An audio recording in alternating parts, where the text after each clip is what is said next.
আফগানিস্তানে আমি আল্লাহকে দেখছি, এই কিতাবটার একটা কথা বলতে চাইছিলাম, মনে আছে? রুশ সৈন্যরা, রাশিয়ার সৈন্যরা খবর পাইল যে এই এলাকায় ইসলাম বিরোধীদের, ইসলাম ওলাদের আড্ডা বেশি, এখান থেকে সবাইকে চলে যেতে বলো।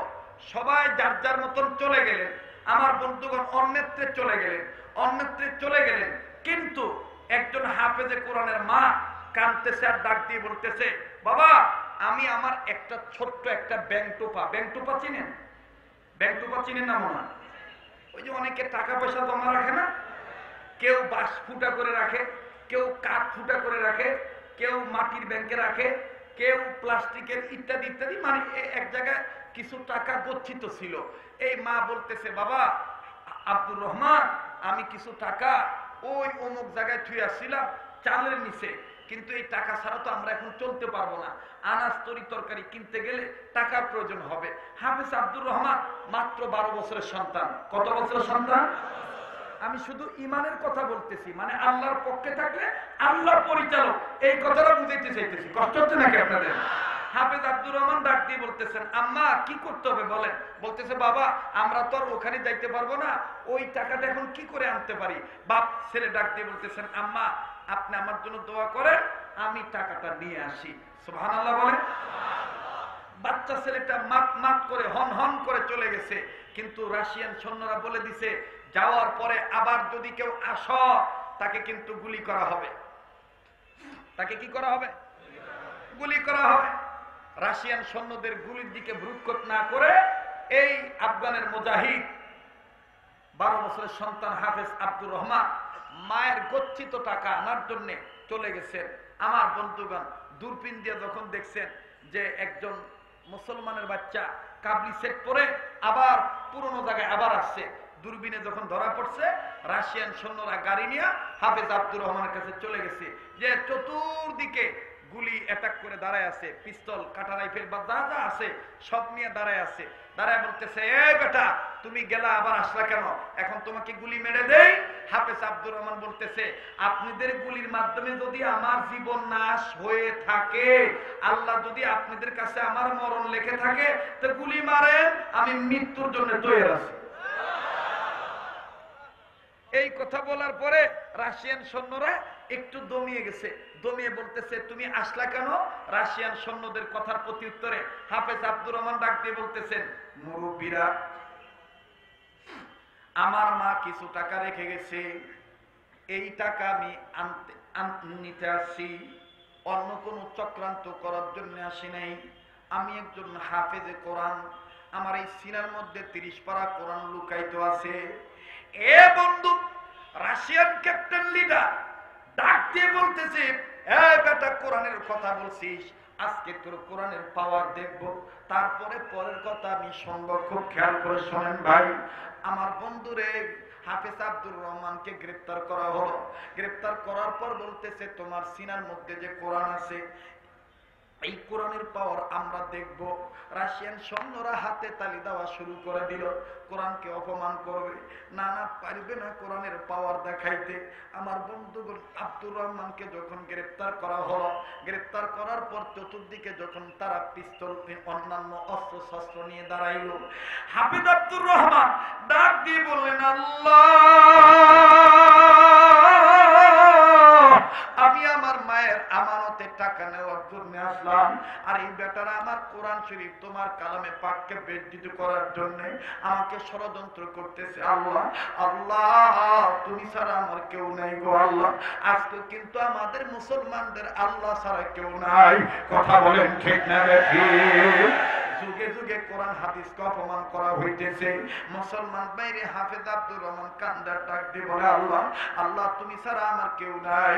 এক পর্যায়ে এই রাশিয়ান ক্যাপ্টেন লিডার ছেলেটার বুকে পিস্তলের একেবারে সেই সাইডটা অগ্রভাগটা বুক বরাবর ধরে বলতেছে, তোর কোরআনের পাওয়ার আজকে আমরা দেখবো।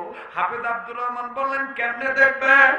রাশিয়ান সোনা ডাক দিয়ে বলতেছে, আমরা দেখবো ওই যে আমাদের 18টি সাজোয়া ট্যাঙ্ক সাজানো আছে, 18টি সাজোয়া ট্যাঙ্ক সাজানো আছে, এখানে তো পিছন সাইডে আগুন দিলে তারপরে না সামনে দিয়ে আগুন বের হবে। আমরা দেখবো তুই কোরআনের আয়াত পড়ে এই 18টি সাদুয়া ট্যাঙ্কে আগুন ধরায় দিবি, তোর কোরআনের পাওয়ার আমরা দেখব। যদি তুই বিনা আগুনে কোরআনের আয়াত পড়ে ফু দিয়ে আগুন ধরাইতে পারো, তাইলে আমরা মনে করব তোর কোরআন সত্য, তোর ধর্ম সত্য। ক্যাপ্টেন লিডার একবারে আবেগে বলেই ফেলছে, যদি তুমি আগুন ধরাইতে পারো কোরআনের আয়াত দিয়া, তাইলে আমরা সব সৈন্যরা তোমার কাছে কালেমা পড়ে মুসলমান হয়ে যাব। কেন আমি উঠব না, কেন আমি মুসলমান ভাইরা আমার একটু সময় লাগবে, দিতে রাজি আছেন না নাই? পিছনের বন্ধুরা কি বলেন, রাজি আছেন না নাই? আল্লাহু আকবার, আল্লাহু আকবার, আল্লাহু আকবার বলেন তো দেখি। এই জবান দিয়ে কোরআন তেলাওয়াত হইলে, এই কোরআন তেলাওয়াত যে জিহ্বা দিয়ে পড়া হয়, এই জিহ্বার দাম আছে না নাই?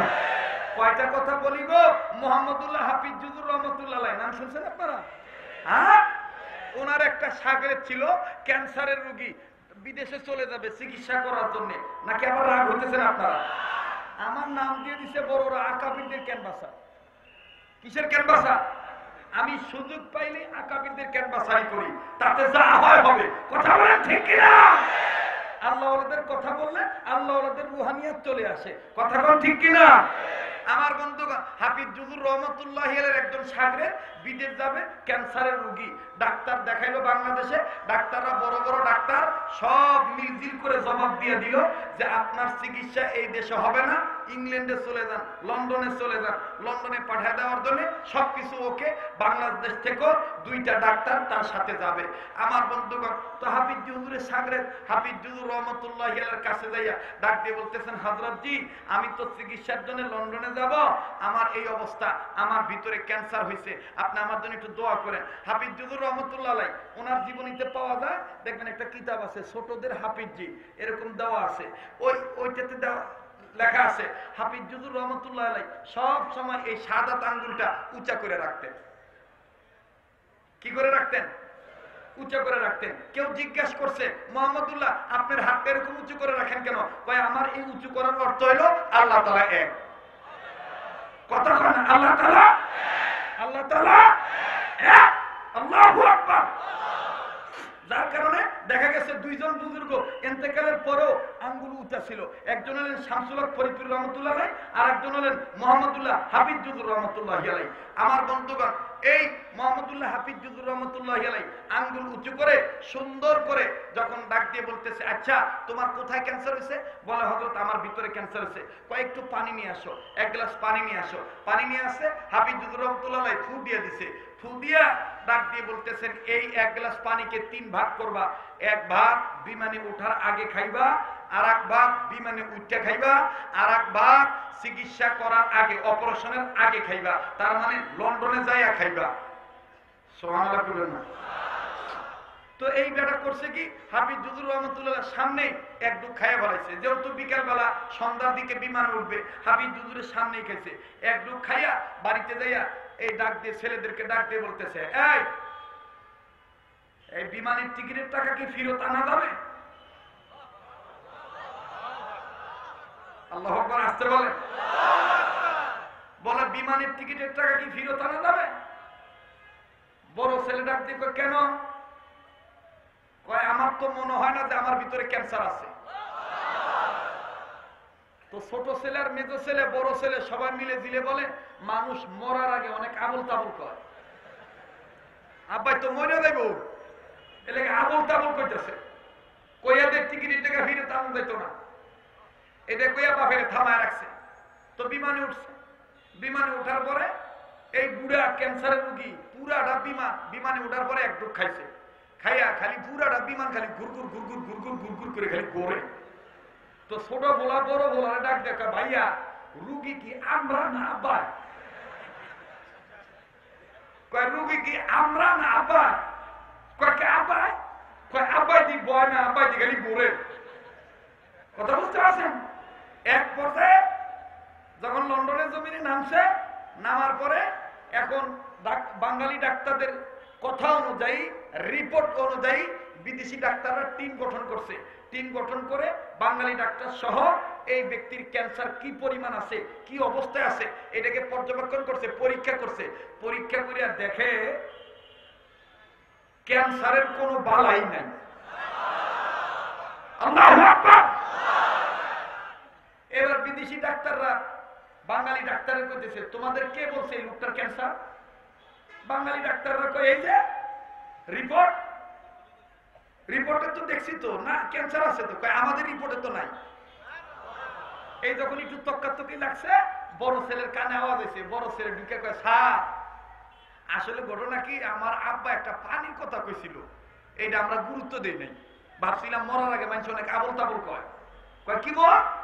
কয় আমার আব্বা তার পীর সাহেবের কাছ থেকে পানি পরা নিছে, এটার 3 ভাগ করে পীর সাহেব কইছে, 1 ডুব বিমানে ওঠার আগে খাইতে, আর 1 ডুব বিমানে ওঠার পরে, আর 1 ডুব অপারেশনে যাওয়ার আগে। স্যার এখনো 1 ডুব বাকি আছে। এখন বিদেশি ডাক্তাররা বলতেছে, নিয়া ওই 1 ডুব নিয়ে আমরা একটু পরীক্ষা করে দেখি। এখন ওই 1 ডুব নিয়ে পরীক্ষা করতেছে বিদেশি ডাক্তার। পরীক্ষা করে দেখে ক্যান্সার ভালো হইতে যে প্রতিষেধকের দরকার, যে ঔষধের দরকার, ওই 1 ডুব পানি পড়ার মধ্যে এটা ফুটে উঠছে। আল্লাহু আকবার। আমার বন্ধুগণ, কোরআন ওয়ালার সিনার দাম আছে না নাই? কোরআন ওয়ালার জবানের দাম আছে না নাই? এইবার কষ্ট হইতেছে মানে আপনাদের? তো হাফেজ আব্দুর রহমানকে গ্রেফতার করে বলতেছে, তোর কোরআনের আয়াত দিয়ে যদি আগুন ধরাইতে পারো তাইলে বুঝবো যে তোর কোরআন সত্য। এবার আব্দুর রহমান ডাক দিয়ে বলতেছে, আল্লাহ আমি কোন বিপদে পড়ে গেলাম, আমার বড় ডর করতেছে। আমার আপনাদের কথা, আমার মানে আপনারা নিয়ে আবার আমার থুইয়া যান গা, যাইবেন গা? হ্যাঁ, কেনা কেনা থাকবা বন্ধু, একটু 2 হাত তুলে দেখাও তো। লিল্লাহে তাকবীর। আপনারা কিন্তু ওয়াদা করছেন আমার সাথে একসাথে যাবেন। তো এইবার হাফেজ আব্দুর রহমানকে গ্রেফতার করার পরে আব্দুর রহমানকে যখন ছাড়তেছেই না, আব্দুর রহমান বলতেছে, সারদুয়ার ট্যাঙ্কের কাছে আমারে নিয়ে চলেন। 18টা সারদুয়ার ট্যাঙ্ক। কয়টা? আর আব্দুর রহমানের সিনার মধ্যে আছে কয় পারা? 30 পারা কোরআন শরীফ আছে।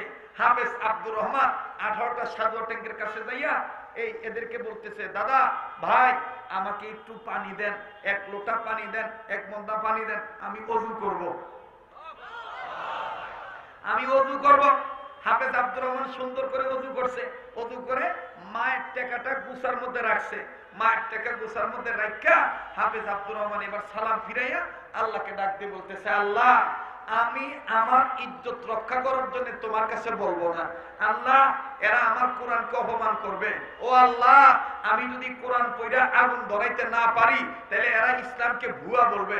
আল্লাহ সব ক্ষমতার মালিক আপনি। আল্লাহ গো আমি ফু দিমু, আগুন আপনি ধরাই দিবেন। আল্লাহ প্রয়োজন বোধে আমার জীবনের বিনিময়ে দিবেন। আল্লাহ তাও আপনি কোরআনের ইজ্জত রক্ষা করবেন, তাও আপনি কোরআনের ইজ্জত রক্ষা করবেন। আল্লাহ আপনি না বলছেন ইন্না নাহনু নাযালনা যিকরা ওয়া ইন্না লাহু লাহাফিজুন। আল্লাহ আপনি না বলছেন কোরআন নাযিল করছেন আপনি, কোরআন হেফাজতের মালিক আপনি। ও আল্লাহ আপনি তো এটাও বলছেন কোরআনের পক্ষে থাকলে আপনি আমাদের পরিচালক, আর কোরআনের পক্ষে না থাকলে আপনি শয়তানকে পরিচালক বানায় দিবেন। ও আল্লাহ আপনি আমার পরিচালক হইয়া আপনি আগুনটা ধরায় দিয়েন। আল্লাহ আপনি আগুনটা ধরায় দিয়েন। আল্লাহ বলেন না সুবহানাল্লাহ। এইবার হাফেজ আব্দুর রহমান রহমাতুল্লাহি আলাইহি আস্তে করে সাজোয়া ট্যাঙ্কের কাছে যাইয়া ঠোঁট 2টা পুটুল পুটুল করে নাড়াইয়া আল্লাহকে ডাক শুনে শুনে বলতেছেন, ওয়ামা রামাইতা ইয রামাইতা ওয়ালাকিন্নাল্লাহ রামা। যারা পড়তে পারেন পড়েন না, একটা হরফ উচ্চারণ করলেই তো 10টা নেকি, গুনাহ মাফ হয়ে যাবে। ওয়ামা রামাইতা ইয রামাইতা ওয়ালাকিন্নাল্লাহ রামা। বলেন ওয়ামা রামাইতা ইয রামাইতা ওয়ালাকিন্নাল্লাহ রামা। আল্লাহু আকবার। হাফেজ আব্দুর রহমান সাদুয়া ট্যাঙ্কের পুরার কাছে যাইয়া এই আয়াত পড়ছে, এখনো ফু দেয় নাই। আমার বন্ধুগণ একটু দেরি হয়েছে বিদায় কিছু রুশ সৈন্যরা আব্দুর রহমানকে কেউ ঘুষি মারতেছে, কেউ চিমটি মারতেছে, কেউ প্লাস দিয়ে চামড়া টানতেছে, নানান ভাবে আঘাত করে ক্ষত বিক্ষত করা হইতেছে। আব্দুর রহমান ডাক দিয়ে বলতেছে, আমাকে মারবেন না, আমাকে মারবেন না, আমি আগুন ধরনের মালিক না, আমি যাকে বলার বলছি, উনি যদি না করে আমি কি করব? তবে আমি বলে দিয়েছি আমি এই কোরআনের ইজ্জত রক্ষার জন্য আমি আমার জীবন দিতে রাজি আছি। মাগো, মনে হয় আমি আর ফিরত যেতে পারবো না, এই রাশিয়ান সৈন্যরা আমাকে মেরেই ফেলবে। আপনারা বলেন, মায়ের সন্তান যদি দূরে যায়, বিদেশে থাকলে মায়ের বুকের মধ্যে খবর হয় কি হয় না? বলেন বলেন। বনে থাকে বন বাদুরি, বাচ্চা জ্বলে তার বুকে, তবু মায়ে বাচ্চা ভুলে না, পড়লে হাজার দুঃখে। কথা বলেন ঠিক না বেঠিক? আরে বন্ধু, আব্দুর রহমানের মা আল্লাহকে ডাক দিয়ে বলতেছেন, আল্লাহ আমার বুকটা কেমন জানি জ্বলতেছে, আল্লাহ গো আমার নয়ন তারা, আমার মানিক তো মনে হয় যে বিপদে পড়ছে। আল্লাহ আল্লাহ আমার বাচ্চাটা মনে হয় বিপদে পড়ে গেছে। এ বন্ধু, এইবার আব্দুর রহমানের মা স্বামী মহোদয়কে ডাক দিয়ে বলতেছেন, স্বামী গো আমাকে এক বদনা পানি দেন, আমি ওযু করি, আমি ওযু করে নামাজ আদায় করি, আমি আমার সন্তানটার জন্য দোয়া করব, আল্লাহ যেন আমার বাচ্চাটাকে সহি সালামতে ফিরে আনে। চিৎকার দিয়ে বলেন সুবহানাল্লাহ। এ বন্ধু, বলতে গেলে রাত্র 1টা 2টা পর্যন্ত বলা যাবে, কিন্তু না না না, আগামীকালকে যত দেশের প্রখ্যাত জমহুর আলেমরা আছে, পীর মাশায়েখ বুজুর্গরা আছে, আমার বন্ধুগণ, আজকে এই মধ্যম দিন, মধ্যম রাত্রি, মিডিলের দিন, এই দ্বিতীয় রজনীতে আমি আপনাদেরকে মেজাজ আর ধৈর্য হারাইতে বলবো না। অল্প সময়ের মধ্যে কথাটা বলে আমি আপনাদের কাছ থেকে বিদায় নিয়ে যাব। এই আব্দুর রহমান কান্দার ডাক দিয়ে বলতেছেন, আল্লাহ আল্লাহ আমার এই সিনার মধ্যে তো কোরআনের মহব্বত, আমার এই সিনার মধ্যে তো নবীর মহব্বত। ও আল্লাহ, নবীর ইজ্জত রক্ষা করার জন্য, সাহিবুল কোরআনের ইজ্জত রক্ষা করার জন্য আল্লাহ তুমি আগুন ধরায় দিও। আল্লাহ আল্লাহ প্রয়োজন বোধে আমাকে তুমি এই জায়গায় নিয়ে যাও, আমি আর মায়ের সন্তান মায়ের কুলে ফেরত যাইতে চাই না। আজকে আমরা মুগদা থানা থেকে আল মাদানী ফাউন্ডেশনের মাহফিল থেকে স্পষ্ট করে বলতে চাই, যারা আমাদেরকে খেলার প্রতিযোগিতার আহ্বান করেছ, যারা আমাদেরকে হত্যার হুমকি দিয়েছ, আমরা তো আমাদের মা বাবার কাছ থেকে বিদায় নিয়া কওমি মাদ্রাসায় ভর্তি হয়েছিলাম, এখনো বর্তমান আকাবিরদের কাছে শপথ করেছি আমরা আমাদের জীবনের মায়া করি না, আমরা আমাদের জীবন দশায় কোন আকাবির আসলাফ বুজুর্গ আলেমদের বেজ্জিত হইতে দেব না। কথা বলেন ঠিক না বেঠিক? কেন আমি উঠব না? মুসলমান ভাইরা আমার, হাফেজ আব্দুর রহমান কান্দার ডাক দিয়ে বলতেছেন, আল্লাহ আল্লাহ আমি আর ফিরত যেতে চাই না, তোমার কোরআনের ইজ্জতের বরকতে তুমি আমার এই জায়গায় প্রয়োজন বোধে রেখে দিও, তাও তুমি আগুন ধরায় দিও। ওইদিকে মা কান্দে, ওইদিকে মা কান্দে, বাবা কান্দে, বাচ্চাটা এতক্ষণ গেল কেন এখনো আসে না? বাবাজি কেন তোমার দিল নবীর জন্য কান্দবে না? কেন তুমি আল্লাহওয়ালা হইবা না? কেন তুমি নবীর প্রেমিক হইবা না? কথা বলতে গেলে তো লম্বা হয়ে যায়। আজকে আমরা শোনার পরেও নবীকে গালি দেয় কোন এক রাষ্ট্র, নবীকে গালি দেয় কোন এক ব্যক্তি, তাও আমরা ইমানি আন্দোলন করতে চাই না। কিন্তু বাবাজি উহুদ ময়দানের দিকে তাকাইলে পাওয়া যায়, উহুদের ইতিহাসের দিকে নজর করলে পাওয়া যায়, এর বন্ধু নবীর একজন প্রিয় সাহাবী গোসলের জন্য পানির কাছে গেছে, কিন্তু খবর পাইছে নবী দুনিয়াতে নাই, কাফেররা নবীকে মারছে, নবী হত্যা হয়ে গেছে। এই সাহাবী আপনাদের জানা ঘটনা, বিবির কাছ থেকে বিদায় নিয়া জীবনের মায়া ত্যাগ করে যখন যুদ্ধের ময়দানে ঝাঁপিয়ে পড়লেন, এক পর্যায়ে সাহাবী শহীদ হয়ে গেল। আমার বন্ধুগণ, বিবি ডাক দিয়ে বলতেছেন, আল্লাহ আমার স্বামীর তো গোসল ফরজ ছিল, কিন্তু আমার স্বামী তো বিনা গোসলই চলে গেছে, আল্লাহ শুনতেছি শহীদ হয়ে গেছে। এরে বন্ধু, যুদ্ধ যখন শেষ হয়ে গেল, রহমাতুল লিল আলামিন সমস্ত সাহাবীদেরকে বলতেছেন, কোথায় আমার শহীদ সাহাবীদের লাশ, খুঁজে খুঁজে বের করো, এদেরকে বিনা গোসলে কবর দিয়ে দাও। সবাইকে যখন বিনা গোসলে কবর দিয়ে দিবে, একজন মা বহুদূর থেকে আওলা কেশ পাগলিনী বেশে চিল্লা চিল্লা ডাক দিয়ে বলতেছেন, দয়াল নবী গো, সব সাহাবীদেরকে বিনা গোসলে কবর দেন, আমার স্বামীর বিনা গোসলে কবর দিয়েন না। আল্লাহর নবী কর্ণপাত করলেন, ডাক দিয়ে বললেন, তোমার স্বামীকে? এই মহিলা ডাক দিয়ে বলতেছেন, ইয়া রাসূলুল্লাহ, আমার স্বামীর নাম হযরতে হানজালা। হযরতে হানজালা রাদিয়াল্লাহু আনহু, আমার স্বামীর উপর গোসল ফরজ ছিল। আপনার মায়ার জন্য নিজের জীবনের মায়া ত্যাগ করে গোসলের কথা ভুলে যাইয়া আপনার পক্ষে জীবন দিয়ে শহীদ হয়ে গেছে। আল্লাহর নবী ডাক দিয়ে বলতেছে, হানজালা লাশ কই, খুঁজে বের করো। এইবার আমার বন্ধুগণ হানজালা লাশ খুঁজে বের করা হলো। সাহাবীরা ডাক দিয়ে বললেন, নবী গো, গোসল করানোর জন্য তো তার লাশ খুঁজে বের করা হলো, কিন্তু আশ্চর্যজনক বিষয় হইল তার গা ভিজা, দাড়ি ভিজা, চুল ভিজা, তার দাড়ি বিদা, চুল বিদা, পশম বিদা। আল্লাহর নবী হাঁটি হাঁটি পা পা করে দ্রুত কদম বাড়ায় বাড়ায় যখন হানজালা লাশের কাছে গেলেন, লাশের কাছে যাইয়া দেখে আমার বন্ধুগণ পুরাটা শরীর ভিজা, দাড়ি থেকে চুল থেকে পানির ফোঁটাগুলি টপ টপ টপ টপ করে জমিনে পড়তেছে। আল্লাহর নবী একবার হানজালা লাশের দিকে তাকান, আর একবার আসমানের দিকে তাকায়। আসমান থেকে আওয়াজ আসলো, নবীজি, হানজালাকে নিয়ে আপনি চিন্তা করবেন না। এই হানজালা আপনার প্রেমিক হওয়ার কারণে, আপনার প্রেম অন্তরে থাকার কারণে, আপনাকে মহব্বত করিয়া মাওলাকে পরিচালক বানাইয়া এই হানজালা নিজের জীবনের মায়া ত্যাগ করিয়া যুদ্ধের ময়দানে ঝাঁপিয়ে পড়ছে। যেই হানজালা আপনার মহব্বতে পড়িয়া নিজের জীবন দিয়া শহীদ হইতে পারলো, গোসলের কথা ভুলে যাইয়া, আমি জিবরিল আপনাকে বলে দিচ্ছি, আমার আল্লাহ এই হানজালা আসমানের উপরে জান্নাতের পানি দিয়া গোসল করে আপনার কাছে পাঠায় দিছে। সুবহানাল্লাহ, সুবহানাল্লাহ।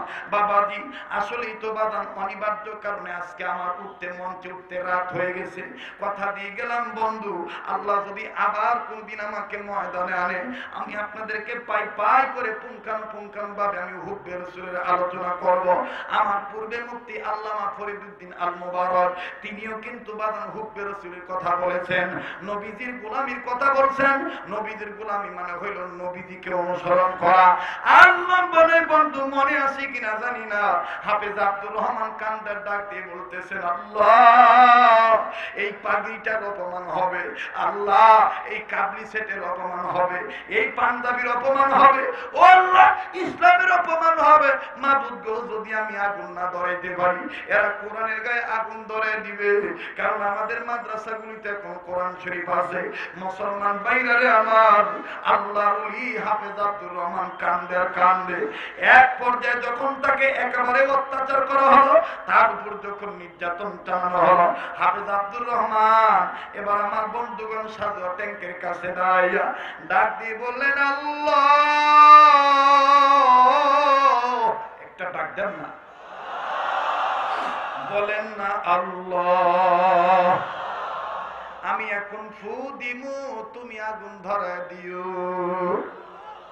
আমি এখন ফু দিমু, তুমি আগুন ধরা দিও। বাদান রে, রুশ সৈন্যরা ডাক দিয়ে বলতেছে, ফু দেওয়া মাত্রই আগুন যদি না ধরে, আমরা কিন্তু তোমাকে ব্রাশ ফায়ার করে মারবো। একদিকে আমার বন্ধুগণ জীবন চলে যাবে, আর একদিকে কোরআনের ইজ্জত।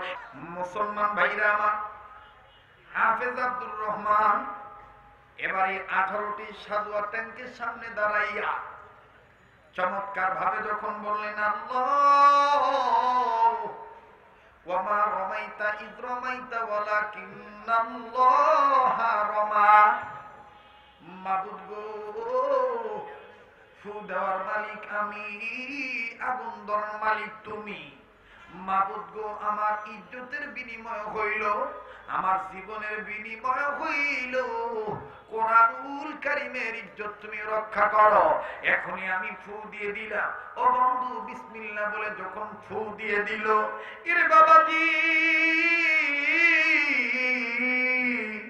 এক একটা না দুইটা না 18টি সাজোয়া ট্যাঙ্কে দাও দাও করে আগুন ধরে গেছে। মায়া করে মোহাব্বত করে বলেন না আল্লাহু আকবার। এই গভীর রজনীতে মায়া করে বলেন না আল্লাহু আকবার। আবার বলেন আল্লাহু আকবার। 18টি সাজোয়া ট্যাঙ্কে যখন আগুন ধরে গেছে, এবার বাজার নিয়ে ক্যাপ্টেন লিডার সৈন্য যিনি লিডার, এই লিডারটা ডাক দিয়ে বলতেছে আমারে মাফ করিয়ে দাও, তোমার কোরআনের পাওয়ার দেখার জন্য আমরা তোমার সাথে কারসাজি করেছি, তবে মুখ দিয়ে যেহেতু বেরিয়ে গেছে, কোরআনের আয়াত করে যদি ফু ধরায় ফু দিয়ে আগুন ধরাইতে পারো আমরা আমাদের ধর্ম ত্যাগ করব। আরে বন্ধু, হাফেজ আব্দুর রহমানের হাত ধরিয়া শত শত খ্রিস্টান, শত শত রাশিয়ান সৈন্যরা কালেমা পড়ে মুসলমান হইয়া গেছে। আপনারা বলেন তো দেখি কোরআনের মালিক কে? ওই কোরআনের পক্ষে থাকলে পরিচালক কে? আমার বন্ধুগণ, কোরআনের বিপক্ষে গেলে পরিচালক কে? আমরা কে কে আল্লাহকে পরিচালক বানাবো? আল্লাহ আল্লাহ আল্লাহ, তুমি দেখো আল্লাহ। নারে তাকবীর,